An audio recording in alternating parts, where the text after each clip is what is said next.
బాగుంది. Okay. So theatres వద్ద అయితే ఇక్కడ పండుగ వాతావరణం కనిపిస్తుందనే చెప్పుకోవాలి.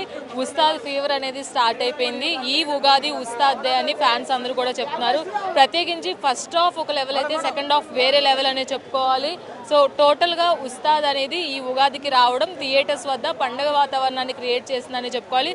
ఒకసారి చూసుకోవచ్చు, ఆల్రెడీ ఒక షో ఇప్పుడు అయింది. మళ్ళీ నెక్స్ట్ షోకి ఫ్యాన్స్ అందరూ కూడా ఇక్కడికి వచ్చి చేరుకుంటున్నారు. అలాగే ఖచ్చితంగా ఉస్తాద్ అనేది గబ్బర్ సింగ్కి మించి ఉంది అని ఇప్పటి వరకు చూసిన ఫ్యాన్స్ కూడా చెప్తున్నారు.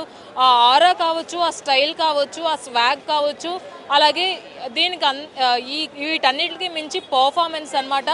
కళ్యాణ్ గారి పర్ఫార్మెన్స్ ఎస్పెషల్లీ ఈ సినిమాలో ఇచ్చి పడేసిందని చెప్పాలి. ఫస్ట్ నుంచి కూడా పర్ఫార్మెన్స్ బద్దలైపోతుంది అని అందరూ చెప్పారు. అలాగే ఇక్కడ ఆయన స్వాగ్ కావచ్చు, ఇందులో సాంగ్స్ కావచ్చు, డ్యాన్స్ కావచ్చు, అసలు ఆ థియేటర్లో ఆరా చూస్తుంటేనే ఇంత బాగా చేశారు కళ్యాణ్ గారు, అంత టైం ఎలా ఇచ్చారు అని కూడా అందరూ చెప్తున్నారు. ఒక డిప్యూటీ సీఎంగా ఆయన అటు ఆంధ్ర రాష్ట్ర ప్రజల్ని పరిపాలిస్తూనే సినిమాకి సంబంధించిన వరకు ఆయన 100కి 200% ప్రాణం పెట్టి ఈ సినిమాలో వర్క్ చేశారని చెప్పుకోవాలి. ప్రతి ఫ్రేమ్ కూడా ఎరగదీసేశారు.